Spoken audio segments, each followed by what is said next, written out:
2022년 43번째 우리에게 주신 말씀은 구약에 있는 말씀인데요. 구약 성경 1296페이지에 있는 미가서 6장 6절에서 8절까지 말씀입니다. 미가서 6장 6절에서 8절 말씀입니다.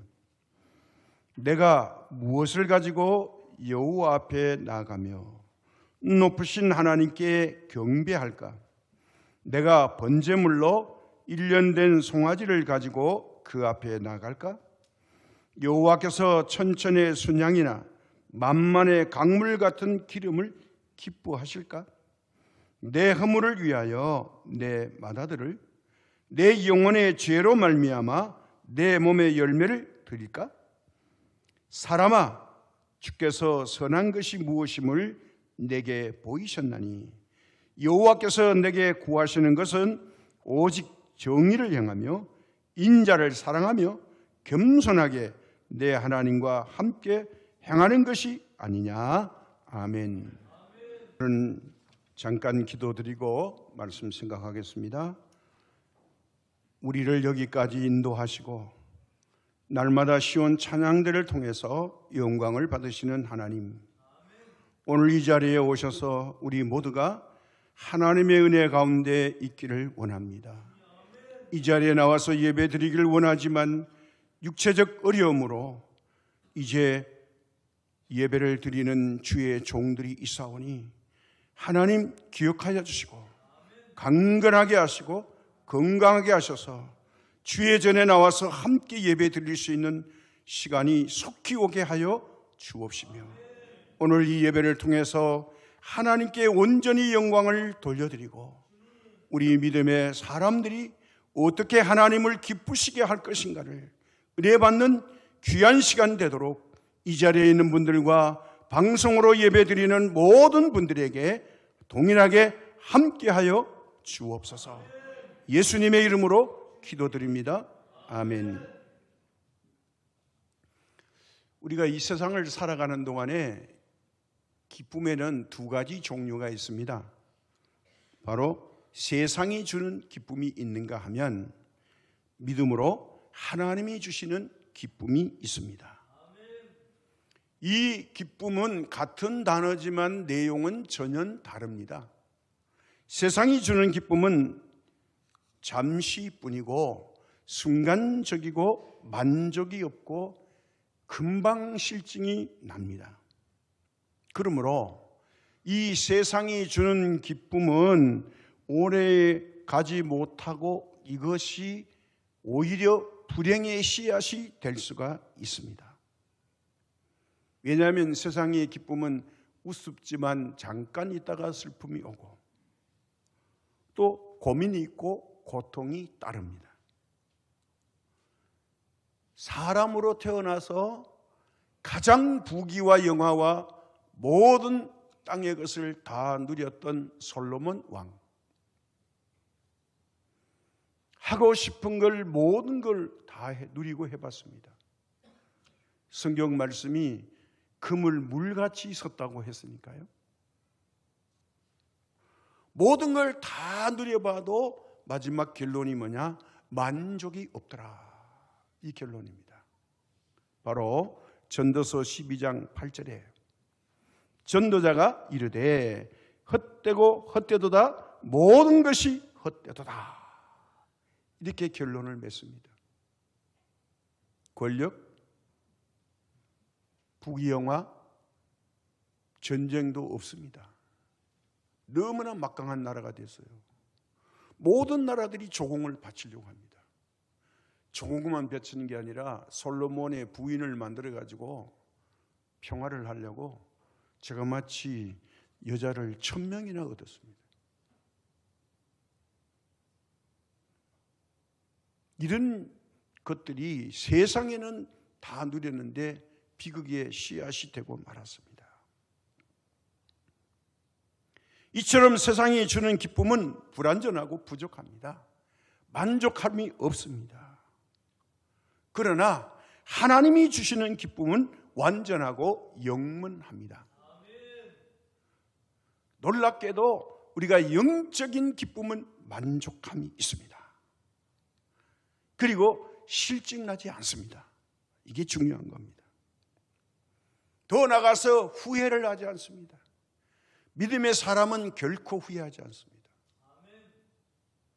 전도서 2장 24절에 이런 말씀이 있죠. 사람이 먹고 마시며 수고하는 것보다 그의 마음을 더 기쁘게 하는 것이 없나니 내가 이것도 본즉 하나님의 손에서 나오는 것이로다. 어디서 나와야 되느냐? 하나님의 손에서 나오는 것이 기쁨이래요. 하나님이 주시는 기쁨, 지혜와 지식과 이 모든 것은 하나님만이 하실 수 있다는 거예요. 억지로 기쁘려고 그러면 기뻐지지 않습니다. 그래서 전도서 3장 12절과 13절에 이렇게 말해요. 사람이 사는 동안에 기뻐하며 선을 행하는 것보다 나은 것이 없는 줄을 알았고 사람마다 마시는 것과 수고함으로 낙을 누리는 것이 하나님의 선물인 줄을 또한 알았도다. 알았고 알았도다는 겁니다. 우리가 먹고 마시는 거 내가 노력 열심히 했으니까 그거 당연한 걸로 여기지만 열심히 노력해도 안 될 때는 철저히 안 됩니다. 하는 것마다 사고가 생깁니다. 이걸 마무리를 잘 되게 하시는 분이 바로 하나님이십니다.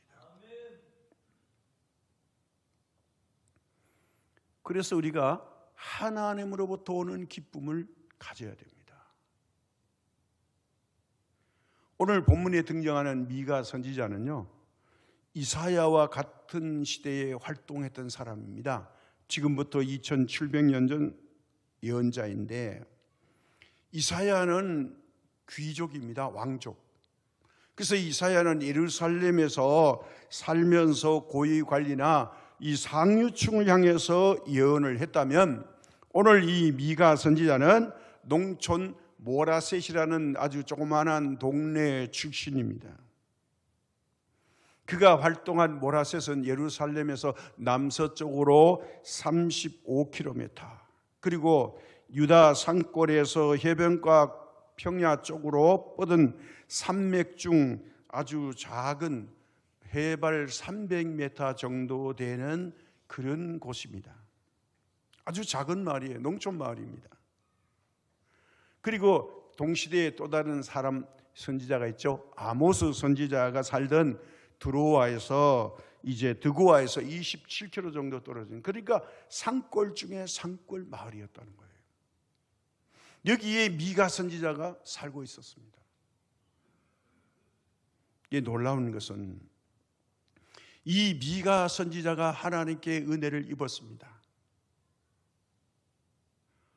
은혜를 입고 보니까 자기가 이제 앞으로 살아갈 많은 날 동안에 어떻게 하면 하나님을 기쁘시게 하는 선한 일을 하면서 살아갈 수 있을까? 여기에 나오는 하나님의 주시는 선물이 최고의 기쁨이라는 거죠.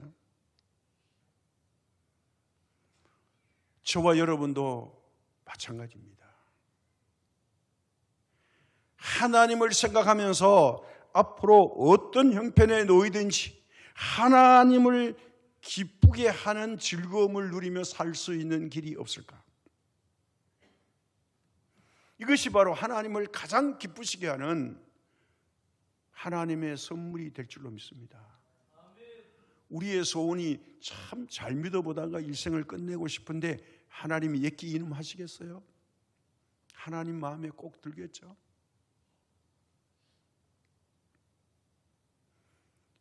그런데 이런 게 없고 우리는 세상에 얽매여 가지고 자꾸 세상 쪽에 기웃거리게 됩니다.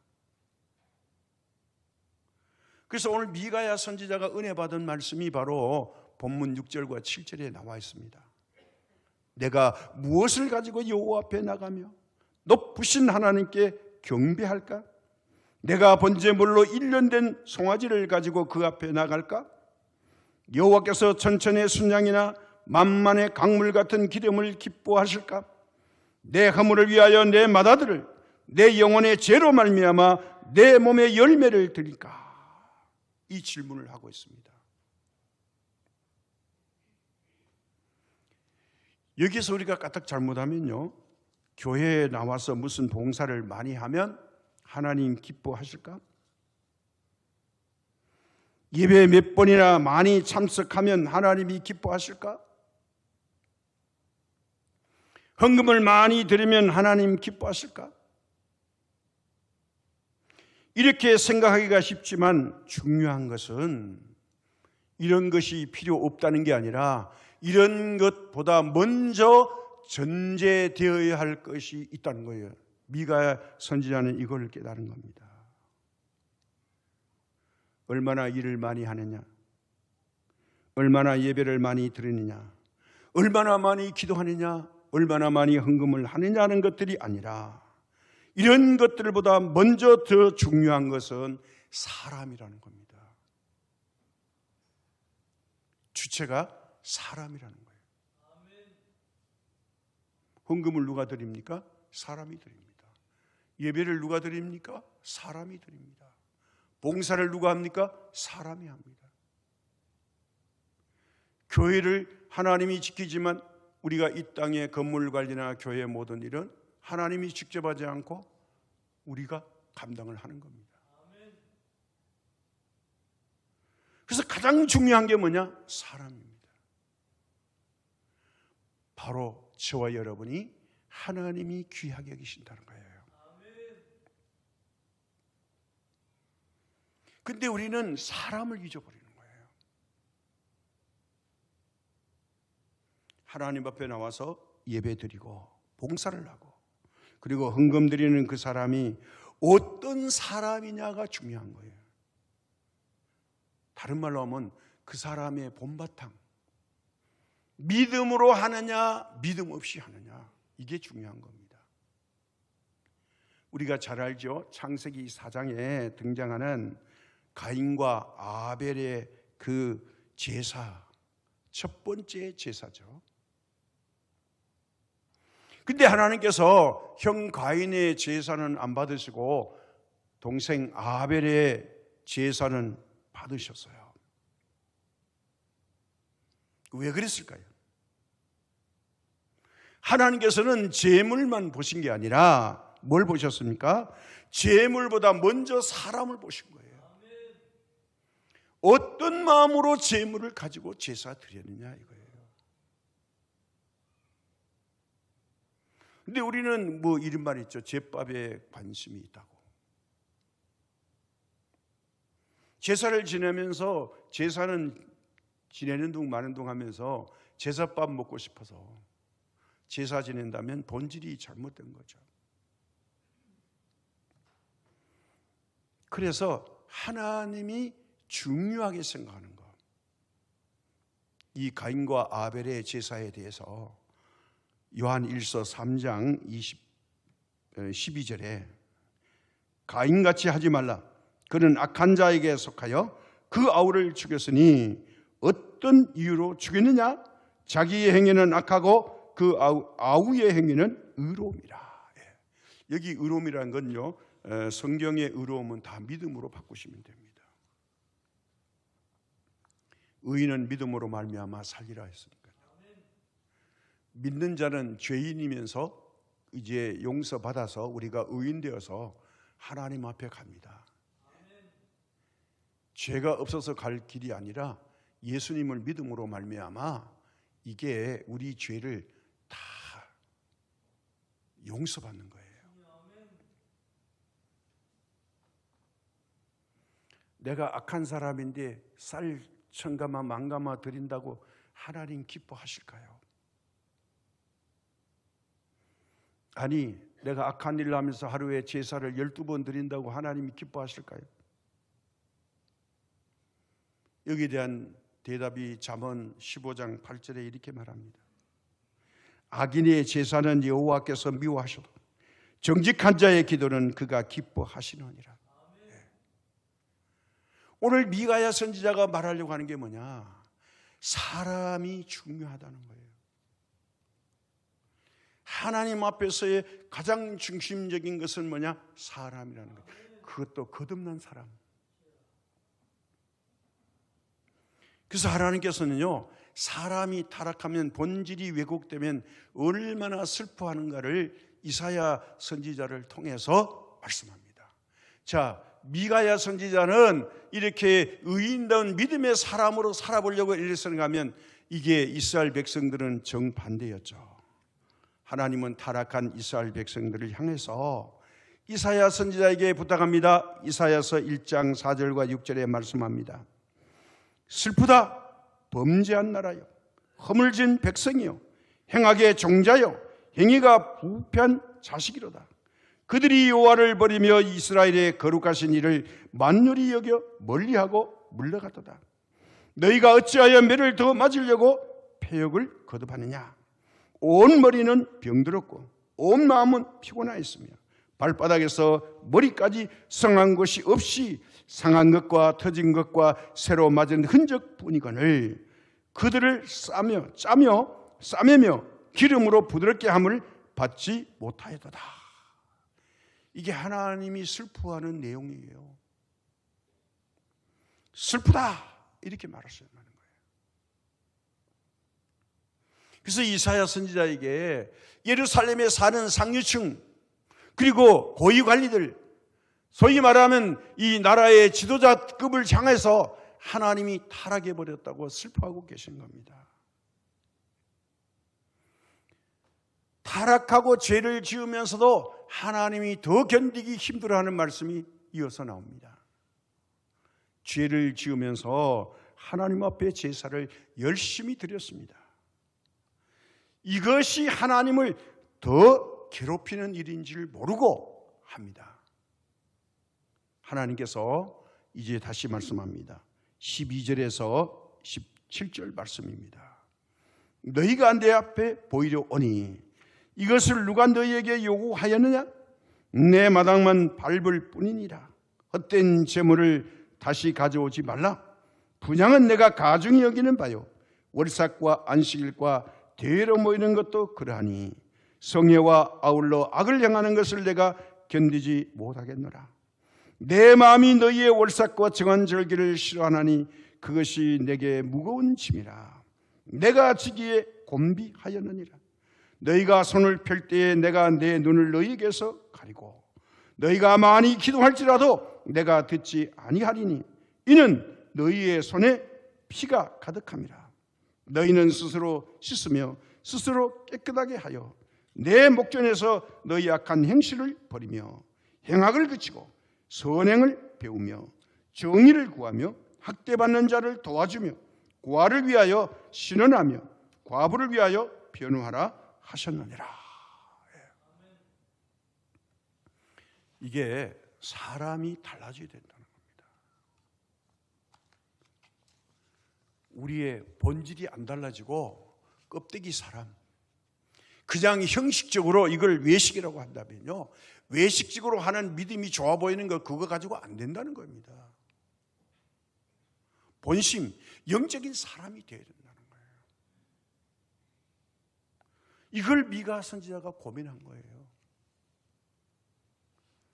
그래서 미가 선지자가 2700년 전에 고민한 그것이 무엇이냐? 솔로몬의 출발이 얼마나 좋았습니까? 아버지에 이어서 왕이 되었는데 아무리 봐도 아버지의 그림자도 못 쫓아갈 것 같습니다. 그래서 그는 생각 끝에 1000번째의 제사를 드리죠. 하나님이 꿈에 솔로몬에게 질문을 하죠. 내 소원이 뭐냐? 솔로몬이 그랬죠. 하나님, 한 가지 소원이 있습니다. 제게 지혜를 주십시오. 하나님을 기쁘시게 했죠. 참 귀한 거 구했다. 지도자로서의 가져야 할 덕목을 너가 구했으니 내가 너가 구하지 않은 부귀와 영화까지, 그리고 내 일생 동안에는 나라에 평화를 주겠다. 그래서 솔로몬은 전쟁을 한 적이 없습니다. 왜요? 모든 나라들과 겁이 나서 은과 금은 백향목나무, 거기다가 자기 자녀 딸들을 솔로몬의 부인을 삼아가지고 제발 우리나라 쳐들어오고 우리 망합니다. 이 엄청난 경제력을 가지고 들여닥치면 나라가 망하니까 제발 그러지 맙시다. 자기가 원한 게 아닌데 700에 300명, 비빔과 처첩이 700에 300명이라 그랬어요. 하나님의 선물을 받았죠. 하나님을 기쁘시게 하니까 하나님이 우리 인간이 상상할 수 없는 초월된 큰 은혜와 복을 보너스로 잔뜩 주시는 겁니다. 그래서 미가야 선지자가 이걸 아는 거예요. 자, 그렇다면 내가 어떻게 하면 하나님을 기뻐하시는 일을 할 수 있을까? 그가 고백하기를 첫 번째 공의를 행하는 것이라고 말합니다. 공의와 인자는 하나님의 성품입니다. 그래서 우리는 본래 하나님의 형상대로 지음을 받았죠. 그러나 타락함으로써 하나님의 형상을 우리가 잊어버렸어요. 빼앗긴 거죠. 그러하지만 이제 예수님께서 오셨으므로 우리가 공의를 행하고 자비를 베풀면서 살아가면 하나님의 형상을 회복할 수 있다는 겁니다. 회복만 하면 하나님이 기뻐하신다는 거예요. 내가 바라는 게 바로 그거야. 그렇게 되면 하나님의 마음에 든 만큼 우리에게 갚아주신다는 겁니다. 이스라엘 백성들이 얼마나 타락한 생활을 하며 살았는지 미가야 선지자가 살았던 시대의 그 내용을 보면요, 이게 타락하니까 부정부패가 심합니다. 우상 숭배가 엄청납니다. 남의 것을 착취하고 빼앗고 사기치고 도둑질합니다. 그렇게 되니까 억울한 사람들이 많이 생깁니다. 사기꾼들은요, 권력을 이용하든지 정치를 이용하든지 어쨌든 간에 자기가 쓸 수 있는 힘만 모아지면 어떡합니까? 약한 사람을 억압하고 그 사람들이 가지고 있는 그 많은 재물을 아주 교묘하게 빼앗습니다. 이게 세상에 사람들이 타락한 원인 중에 하나입니다. 남의 것을 많이 속여서 뺐으면 어떻게 됩니까? 빼앗긴 사람들의 가족이나 그 주변에 많은 사람들이 굶주리고 배고프고 어렵죠, 삶이. 이거 하나님이 기뻐하실까요? 근데 시대의 몇 년이 흘러도요, 이게 변하지 않는다는 겁니다. 억울한 사람이 많이 생기는 겁니다. 그래서 미가서 7장 5절과 6절에 보면 이런 말씀이 있습니다. 당시 상황인데요. 너희는 이웃을 믿지 말며 친구를 의지하지 말며 내 품에 누운 여인에게라도 내 입의 문을 지킬지어다. 아들이 아버지를 멸시하며 딸이 어머니를 대적하며 며느리가 시어머니를 대적하리니 사람의 원수가 곧 자기의 집안 사람이로다. 사회가 타락하니까요, 가족관계까지 이렇게 허물어진다는 겁니다. 2700년 전 이사야와 미가와 아모스 선지자들이 활동하던 그 시대에도 오늘 우리의 현실과 실정이 너무나도 흡사하다고 할 수 있습니다. 요즘 자녀들이 돈 때문에 부모를 학대하고 그 보도가 참 많잖아요. 그러나 세상이 이렇게 타락되었다 할지라도 우리 예수님 믿는 사람들은 바르게 살아야 됩니다. 세상 사람과 같이 살아서는 안 된다는 겁니다. 바르게 사는 것이 빛이요 등불이 되는 겁니다. 소금이 되는 줄로 믿습니다. 그래도 교회는 섞지 않았다. 믿는 사람들은 섞지 않았다. 예수님 믿는 냄새가 난다는 것을 우리가 풍겨줘야 된다는 겁니다. 그렇게 하려니까 두 번째로 어떻게 해야 되느냐? 인자를 사랑하는 것이다. 인자의 직접적인 사람은요, 바로 예수님을 지칭하지만, 그러나 예수님은 마태복음 12장 7절에 이렇게 말씀해 줍니다. 나는 자비를 원하고 제사를 원하지 아니하노라 하신 뜻을 너희가 알았더라면 무지한 자를 정죄하지 아니하였으리라. 예수님은 사랑을 원하고 제사를 원치 않는다. 예배 드리지 말라는 거 아니에요. 사랑하는 것보다 예배 드리는 것 어느 게 더 소중하냐? 사랑하고 예배 드리는 걸 원하지 예배만 드리고 사랑하지 않는 거 원하지 않는다는 거예요. 근데 우리가 혼돈하면 안 되는 겁니다. 그럼 교회 안 나와도 되겠는데 아니요. 교회에 나오시면서 하나님의 일을 해야 된다는 거예요. 안 나오면 하면 어떻게 되느냐? 이 사람은 교만에 빠져가지고 문제가 심각해집니다. 그래서 하나님이 정하신 철칙이 뭐죠? 6일은 세상에 살다가 섞여 살다가 7일 중에 하루는 하나님 앞에 와서 예배드리고 말씀으로 재무장하고 세상으로 다시 파송받아 가서 승리하고 오라. 그 승리하고 오시면 하나님 앞에 와서 여러분 기도하실 때 하나님 감사합니다. 보고서 작성해서 내겠죠. 하나님 이렇게 살았습니다.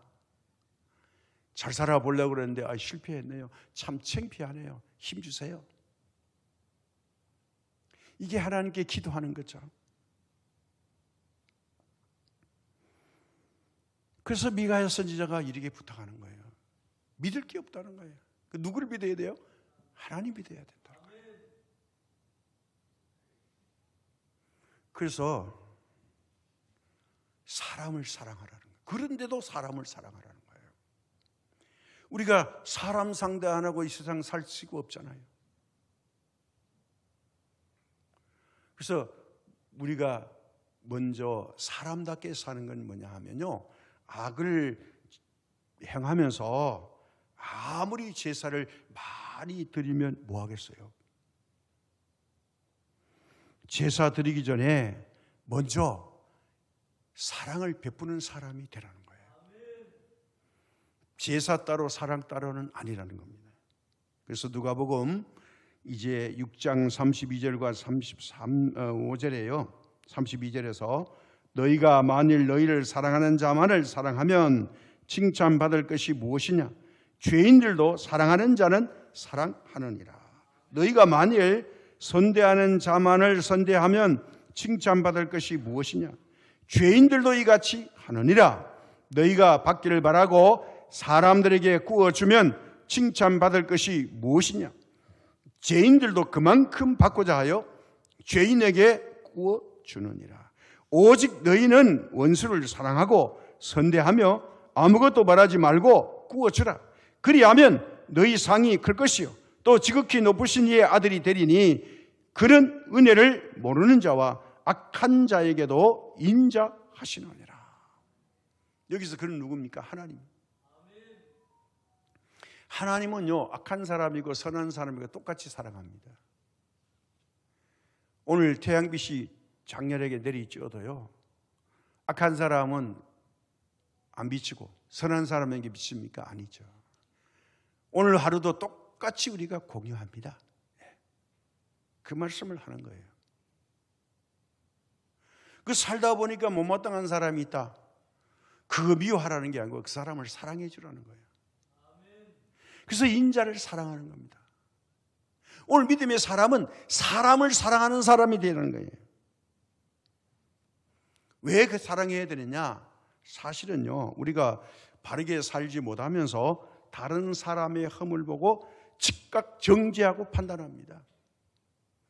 저거 뭐 이러면서 그냥 답이 나와버립니다. 그래서 칭찬하는 것보다는 판단하고 비판하는 말을 먼저 쏟아냅니다. 이럴 때가 많아요. 이 얼마나 모순된 행위입니까? 하나님께서 우리를 긍휼히 여기심으로 우리가 용서함을 받고 구원 얻었는데 우리도 마땅히 다른 사람에게 자비와 긍휼을 베풀어야 한다는 겁니다. 사람과 주님을 사랑하는 것이 곧 예수님을 본받는 것이고 이것을 보시고 하나님이 기뻐하신다는 거예요. 이게 얼마나 힘든 겁니까? 원수를 사랑하라고 그러는데 도저히 사랑할 수 없죠. 아니, 마음이 허락하지 않죠. 그러니 어떡합니까 이거? 하나님은 하라는데 하나님께 맡기고 기도하고 의지하는 수밖에 없어요. 우리의 의지와 생각으로는 불가능한데 믿음으로 사람으로 바뀌면요 이게 가능해집니다. 누구든지 사랑하는 법을 배우라는 거예요. 누구를 위해서 좋아요? 자기를 위해서. 우리가 사람을 사랑하고 잘못된 사람을 용서하는 게 엄청나게 크게 손해보는 것처럼 생각해요. 그게 아니라는 거예요. 그 사람을 위해서 하는 게 아니라 나를 위해서 이걸 해야 된다는 거예요.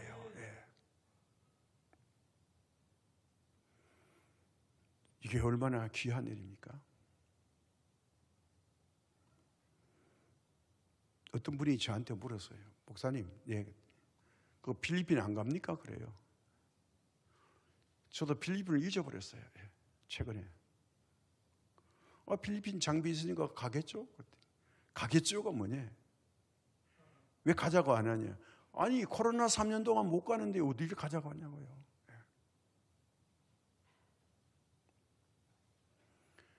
우리가 어떻게 영광 받으려고 필리핀 간 것도 아니고 보낸 것도 아니에요. 하나님의 은혜로 장비를 보내놓은 거죠. 때가 되면 가겠죠.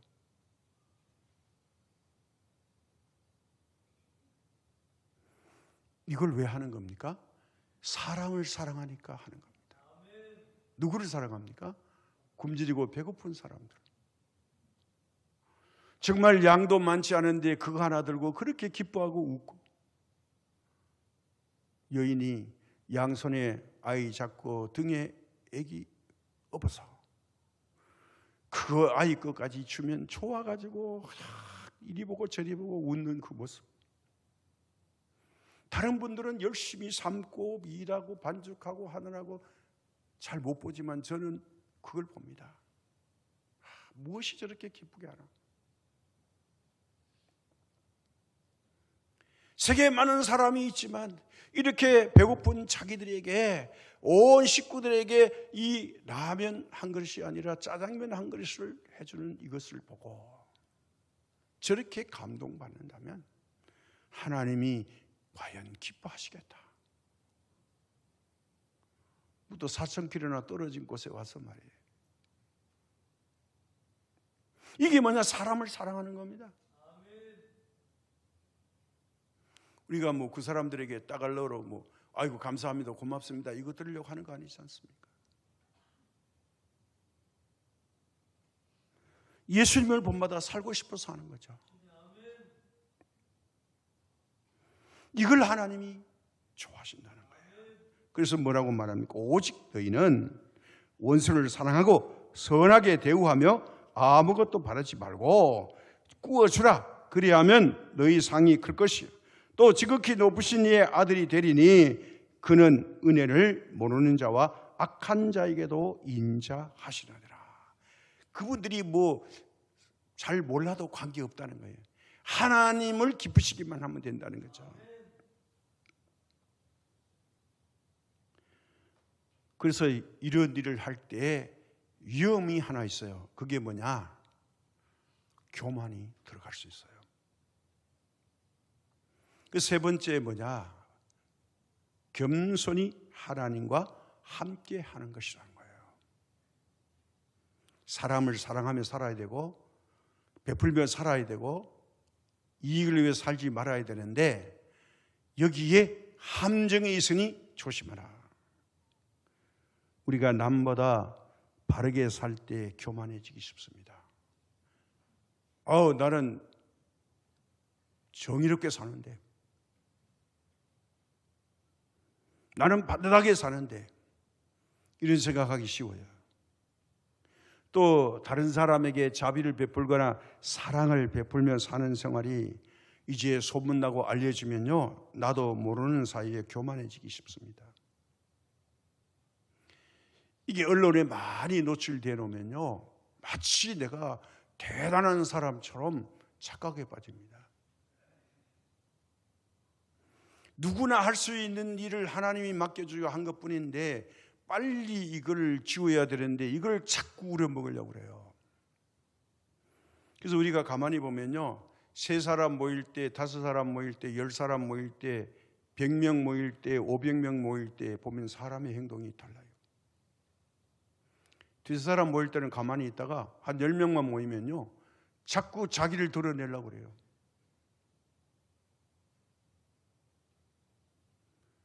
사람이 모이면 평소에는 안 그러다가 뭔가를 주목받게 하려고, 나 열심히 하는 사람이야, 이런 사람이야, 이걸 자꾸 드러내려고 그래요. 이게 뭐냐면요, 교만한 겁니다. 내가 한 일을 숨기고 안 한 것처럼 해야, 이게 겸손이에요. 자기를 드러내려고 그러니까 사람만 모이면 자꾸 거기에 말을 많이 해야 되고 간섭해야 되고 자꾸 그렇게 나오는 거예요. 이게 자기도 모르는 사이에 그렇게 된다는 거예요. 이건 이제 세상 삶에서 그렇다면요, 우리가 영적인 교만을 한번 생각해 봅시다. 다른 사람보다 특별한 은혜를 받았거나 기도를 많이 해서 영적으로 신비한 체험을 하면 이때도 교만에 빠집니다. 하나님을 내가 사랑했더니 하나님이 막 신기한 걸 보여줘서 막, 내가 기도하면 환자가 막 나와버려. 귀신 보고 나가 그러면 귀신이 벌벌 떨며 나가. 이러면서 교만해져요. 자기도 모르게. 내가 귀신 나가라 한다고 나가는 게 아니에요. 하나님이 하신 건데, 하나님을 지우고 자기가 했다고 그 자리에 떡하니 나가서 교만한 겁니다.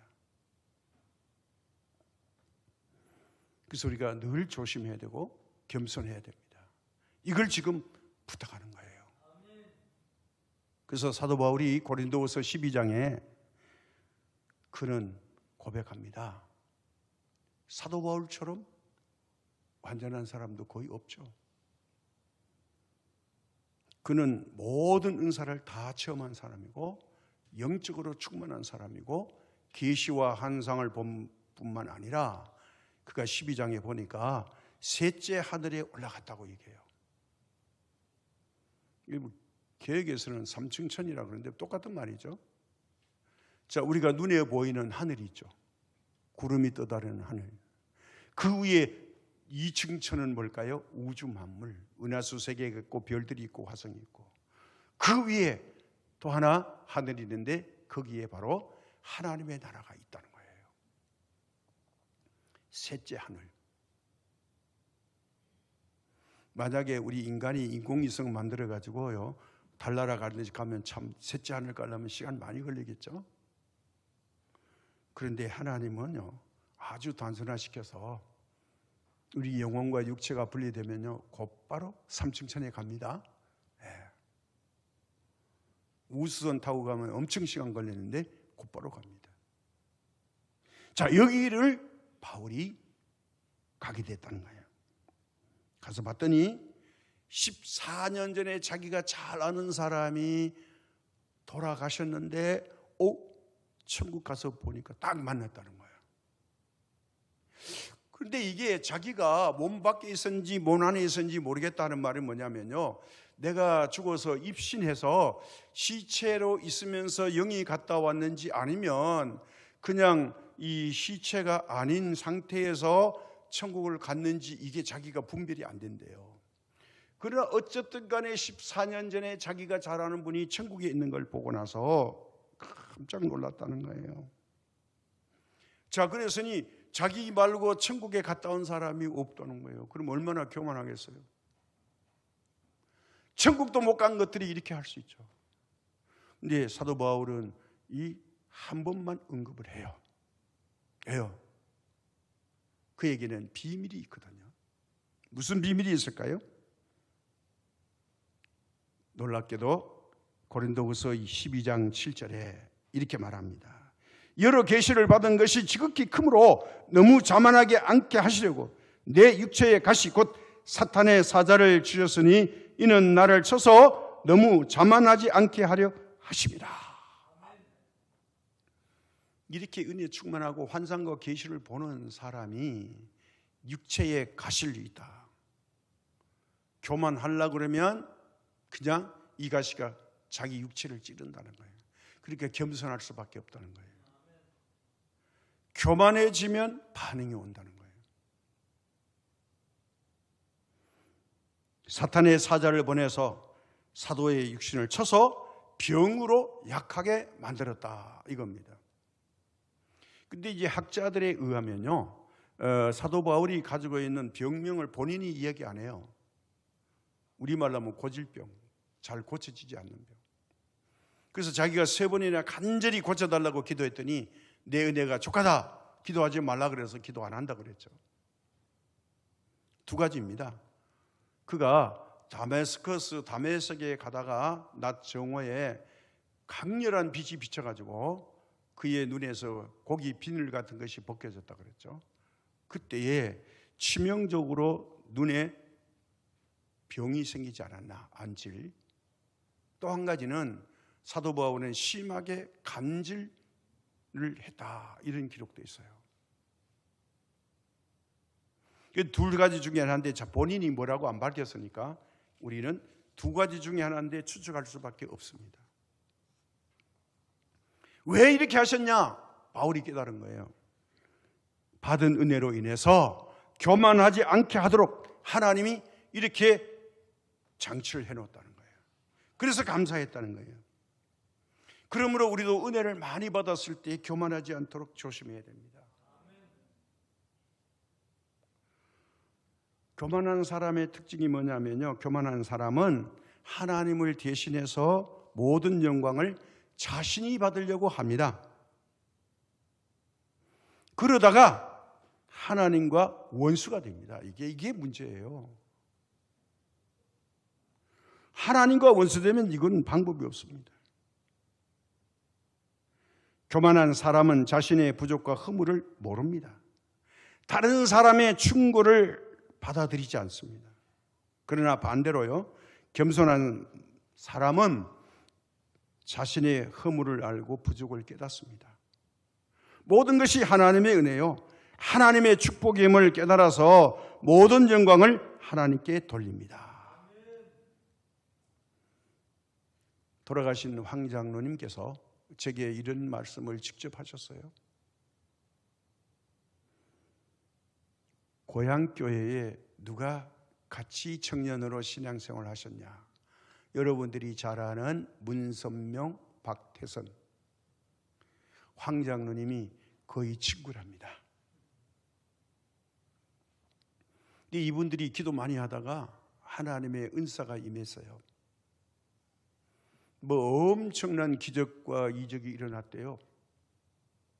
그래서 황 장로님 보고 야야, 너 내 가방 들고 따라다니자. 그러니까 황 장로님이 미쳤냐? 너 둘 보니까 교주 되겠다 이거더라. 그리고 목사님, 세월이 지나고 보니까 저것들이 다 교주가 됐어요. 명성교, 천부교 교주가 돼서 다 돌아가셨죠. 왜요? 기적이 많이 일어나니까 그만 하나님이 되니까 교주가 될 수밖에 없어요. 이만희 씨도 마찬가지잖아요. 그리고 지금 말썽 일으키는 분들, 아주 유명한 분들이 있는데 이분들이 다 하나같이 말로가 비참해요. 왜요? 교만에 빠져버리니까 하나님의 영광을 가려서 그렇습니다. 우리는 늘 겸손해야 됩니다. 자신을 고백하고 하나님 도움 없이는 오늘도 살 수 없다고 고백할 때에 하나님께서 인도해 주실 줄로 믿습니다. 제가 생각하건대 우리 황 장로님은 천국에 가셨지만 두 분은 아마 천국에 못 가지 않았겠냐. 엄청난 사람들을 영적으로 혼미케 했는데 과연 갈 수 있을까요? 오늘 우리는 무엇으로 하나님을 기쁘시게 할 수 있을까요? 디모데전서 6장 17절에서 19절의 말씀이 이렇습니다. 내가 이 세대에서 부한 자들을 명하여 마음을 높이지 말고 정함이 없는 재물에 소망 두지 말고. 이게 놀라운 겁니다. 물질은 어느 정까지 가드라인이 없답니다. 정함이 없는 재물에 소망 두지 말고 오직 우리에게 모든 것을 후히 주사 누리게 하시는 하나님께 두며 선을 행하고 선한 사업을 많이 하고 나누어 주기를 좋아하며 너그러운 자가 되게 하라. 이것이 장래에 자기를 위하여 좋은 터를 쌓아 참된 생명을 취하는 것이니라. 오늘 제가 여러분에게 말씀드리고 싶은 것은 이러이러한 설명을 계속했습니다. 바로 이 말입니다.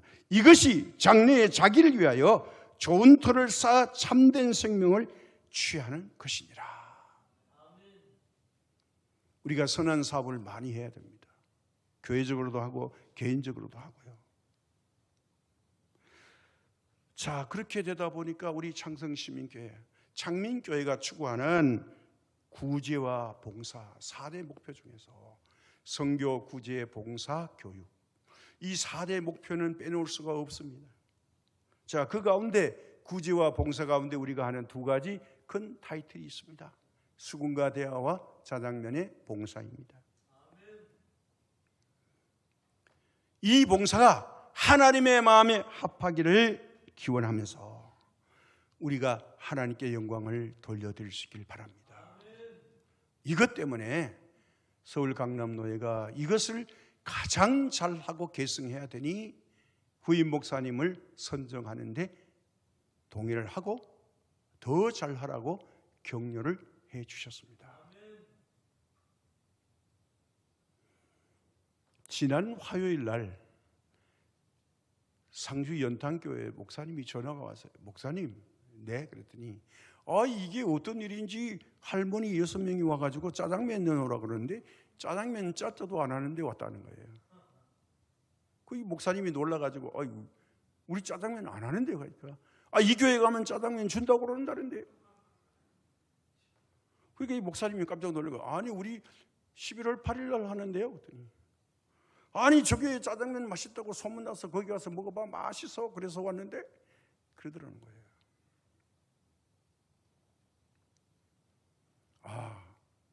이게 뭐라고 말하는 거 아니 다음번에는 연탄교회에서 합니다. 그러니까 이분들이 다음 주일 화요일 날 하는 줄 알고 오신 거예요. 누가 소문을 그렇게 낸 거예요. 알고 보니까 11월 8일이 아니고 다음번에 하니까 매주마다 오는 줄 아시고. 그래서 저는 가만히 생각해 보니까 드디어 소문이 났구나. 무슨 소문요? 교회에서 주는 짜장면이 맛있다. 상주 시내에 소문이 났구나. 그날 보니까요, 그 시의회 의장님이 오셨더라고요. 맛있대요. 그 주재 신문 기자가 와서요, 야, 내가 태어나서 이렇게 맛있는 짜장면 처음 먹어본대요. 그런 이야기를 들으니까요, 얼마나 기쁜지. 하나님 들으셨죠? 이게 멈추지 말고 하라고 하는 하나님의 명령으로 알고 우리가 잘 감당하면 하나님께서 우리 교회를 큰 능력으로 사용하실 줄로 믿습니다. 그래서 우리 내일 모레 또 갑자기 사사학교 갑니다. 여기는 또 해찬이와 태주가 있어가지고 가야 되는데 갑자기 이거 11월 달에는 갈 수 없는데 해달라고 하니까 가게 돼서 우리가 기쁜 마음으로 갈 수밖에 없습니다. 왜요? 우리가 처음부터 맛없게 했으면 안 부를 건데 맛있게 해가지고 자꾸 부르는 거예요.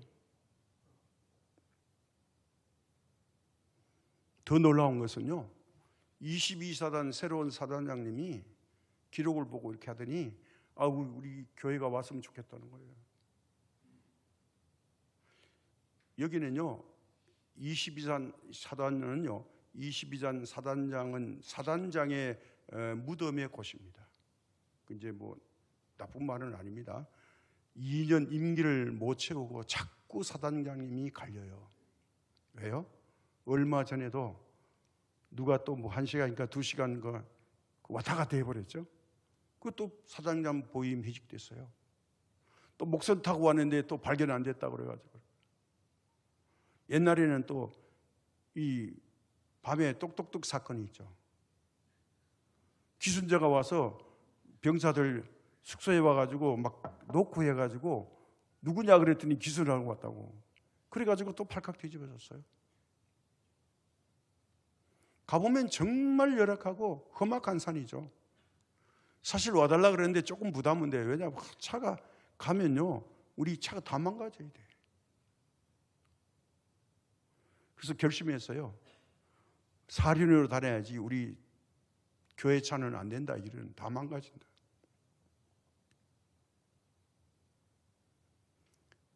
이런 험악한 곳에서 근무하는 장병들 정말 위로해 줄 필요가 있죠.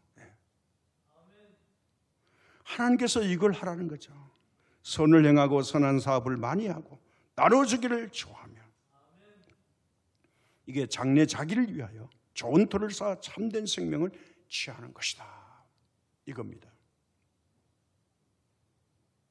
그래서 이제 마지막 결론이 뭐냐 하면요, 이겁니다. 8절에 사람아, 주께서 선한 것이 무엇임을 내게 보이셨나니 여호와께서 내게 구하시는 것은 오직 정의를 행하며 인자를 사랑하며 겸손하게 내 하나님과 함께 행하는 것이 아니냐.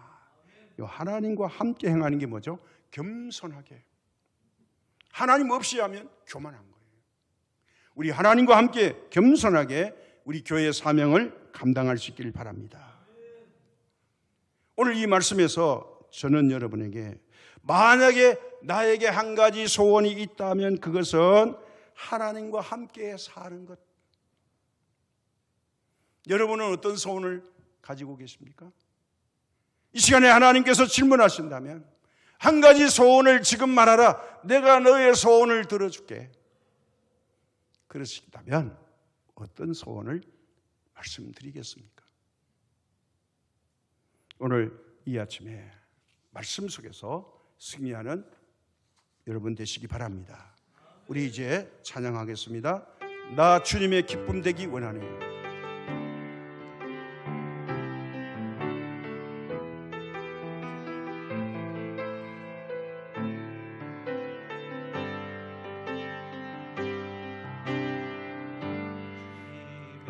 기쁨 되기 원하네. 내 마음을 새롭게 하소서. 새 부대가 되게 하여 주소. 주님의 빛 비추게 하소서. 내가 원하는 한 가지, 주님의 기쁨이 되는 것. 내가 원하는 한 가지, 주님의 기쁨이 되는 것. 2절 찬양합니다. 겸손히 내 마음 드립니다. 나의 모든 것만을